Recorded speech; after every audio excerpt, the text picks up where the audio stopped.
Is there a name for this new company? There will be a name. That was a bit of a press release. I don't know if you're still kind of undecided. We're going to spend some time talking about it. I think we had a great meeting with all of the employees of Central Vermont Public Service and Green Mountain Power. Dialed into a meeting this morning. Larry and I spent about an hour talking to them, fielding all sorts of great questions from all over the state. That was one of the questions. The answer that we gave is that I think it's safe to assume it'll have the Green Mountain words in it. But other than that, we're going to work on that and come up with a name in the coming weeks.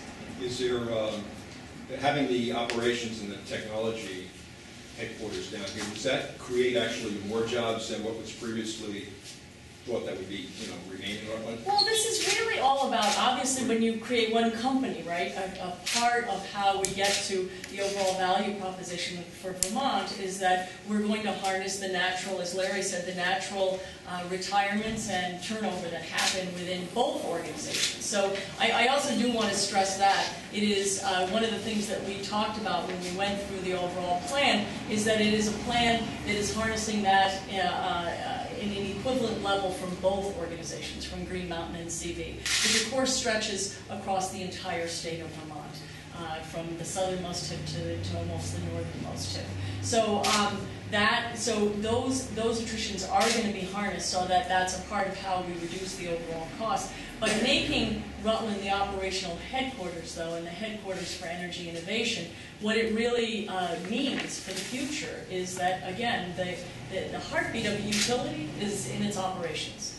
And that's, if you don't do that well, you might as well forget everything else that you're doing, because you need to provide great, reliable service to customers. So having that anchored here is going to be very important in terms of future job placements, as well as executive presence, which Larry mentioned, because you can't have the heartbeat without having leadership here to participate in that effort. So you move jobs up or jobs down here from up north? Because it's the operations center? How it make sure to morphs. be next to the mics. Oh, sorry. How it morphs over time will really be the work of this integration team, but what we're committing to right now to all employees in both companies is that there will be no layoffs and no relocations. So much like we've committed that we wouldn't ask anybody who's housed in Rutland to relocate up to Colchester, we're not going to ask anybody who's housed in Colchester to relocate to Rutland. But again, certainly having it designated as the headquarters for operations and energy innovation bodes well in terms of really anchoring and securing jobs in Rutland's future. Bruce, I was just going to add to that answer. One thing that's a little bit unique about mergers in the utility industry is that there's almost anywhere from a 6 to 12 month approval process, and I mean you can do that as a bad thing because it takes time, but there's also a positive aspect to that, and that means that we've got a year to actually work together on these questions and figuring out. There's been some high-level work done already, but that hasn't been done by the not subject matter experts of the two companies working together. So we'll have 6 to 12 months to actually work together and work out some of the details about those things, about how exactly the organization could be best structured and all that decisions. Those decisions, we got those questions from our employees today as well, and we've committed to roll out information on those decisions over time as we learn them. And what is the executive leadership team of the merged company? That will be determined, Russ. It's a great question. It will certainly reflect leadership from both of the existing organizations. But as we've also been transparent about, that is the only arena job category in which there will be some changes, because we don't need a leadership team that is the size of both of the companies combined. So there will be some changes at the executive leadership level, and those decisions will be made in the coming months. So some of those executive leadership positions some of those layers could come from Green Mountain Power and CV, not just CVPS? I think the way we framed it is that they would be, changes. Those would be the only changes that would affect CVPS. But those are the executive CVPS leadership. Yes, that's what I'm referring to. Okay. Yeah. Is your new headquarters building going to be a new building or existing space? We have committed to coming downtown. And the more time I've spent downtown, the more excited I've gotten about that opportunity. So We still could have a new building. So are you saying it won't be a new building? downtown? Right. Actually, one of the things we've talked about in the last couple of weeks as I've spent time here is how much I think tremendous real estate that is available already downtown that is not occupied. So one of the things that we've kicked around with some of the folks that we've had a chance to meet with is that we want to form a group so that we want to work with the community to figure out what is the best alternative. But it might involve moving into existing space that's not being utilized. But again, those decisions are going to be made in the coming weeks and months as we work more closely with the CVPS team and with the Rutland community. Will this have an effect on the Gas Metro pipeline expansion into Rutland County? Gas Metro has a plan through another company they own, or I should say Vermont Gas has a plan, and they are also a company owned by Gas Metro to expand down into Middlebury, and I think it very much is their desire to move as far south as possible. So, Plans to build a natural gas generating plant here? I know that's, I mean, do you want to talk about that? Well, Larry? it's That's a piece of your... Yeah, absolutely. First, in terms of the expansion of the gas pipeline, I think from all our customers' perspective, that would be a good thing to bring more natural gas into the community, and to the extent CB's connections with part of the territory in Middlebury and further south could only help, facilitate that the permitting and construction there. And in terms of natural gas generation, it's something that we've looked at from time to time at the company. Right now, there isn't really an urgent need for new generating capacity in the New England market, even with the potential shutdown of Vermont Yankee. There's still plenty of surplus capacity available in the market. But in the future, it's absolutely something that could be a good investment for our customers to keep a utility-owned power plant in the rate base. So that's something that we've looked at from time to time, and I think we'll continue to look at over time. As we know, the real power demands in the region are in the north-south of us, and Vermont makes a natural transmission line to Boston and Hartford. How much of this deal was driven by Fortis and by Gas Metro interest in the Velco transmission network? I can speak for Gas Metro. I certainly couldn't speak for Fortis. First of all, the interest in this transaction was driven by the Green Mountain Power team that brought it to Gas Metro, not the other way around. So again, it was really a Vermont-driven initiative with the long history, as Larry cited, of a desire to see consolidation because of the tremendous benefits that would bring to consumers and to businesses. So it was driven that way. Secondly, no, the focus here is they've been in Vermont for 26 years, Gas Metro as an investor, and they've long to believe that when they make the right investments, by allowing their local team through the local governance model to recommend the right types of investments, that when they make those investments, that it provides a prudent and sound return for them into the future. So that's the key driver. I mean, they see it as something that is good for Vermont, and therefore they think it's a great role for them to be in to help facilitate that and make that happen with the tremendous access to capital that we have. And in fact, because of some of the history around Velco, part of what shaped our proposal, as you know, was that we are suggesting that 30% of the ownership of Velco would go to create this public trust. And what's really important about that, Ross, is that would mean that the remaining interest that CV and GMP would have, and therefore Gas Metro as the parent company, would be less than 50%. And I think as Chris Dutton has also done an outstanding job explaining this in the media, that at the end of the day, Velco goes through a regulatory process just like we do, whether we want to build a new substation, a generating facility, transmission line. We go through a full and robust regulatory process at the Public Service Department level and then at the Public Service Board level. And the whole focus of that process is, does it meet the public good?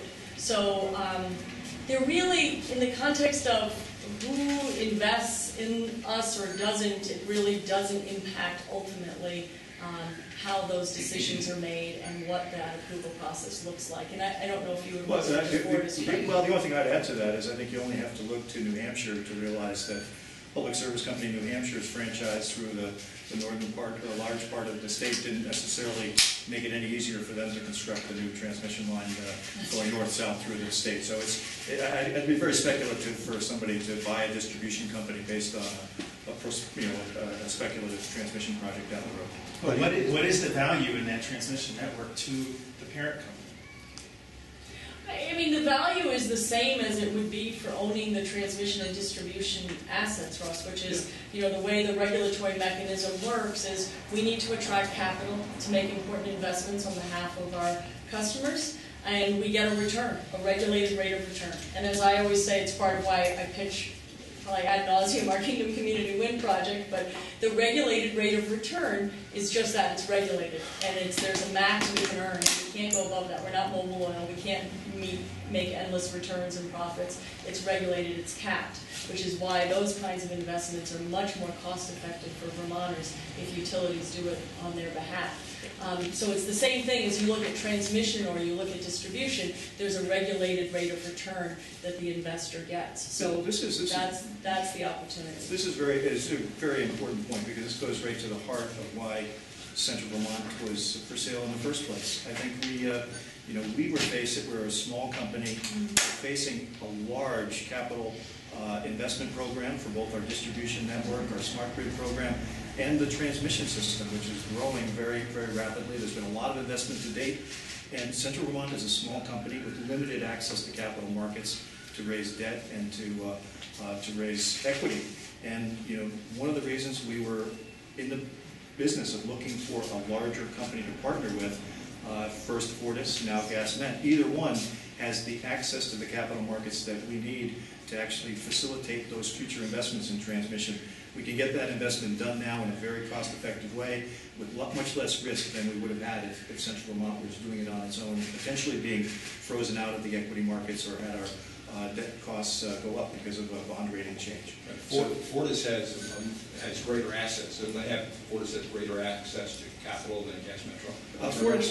Fortis is a larger company if you just look at the company, but both companies have very solid financial standing and backing and comparable credit ratings.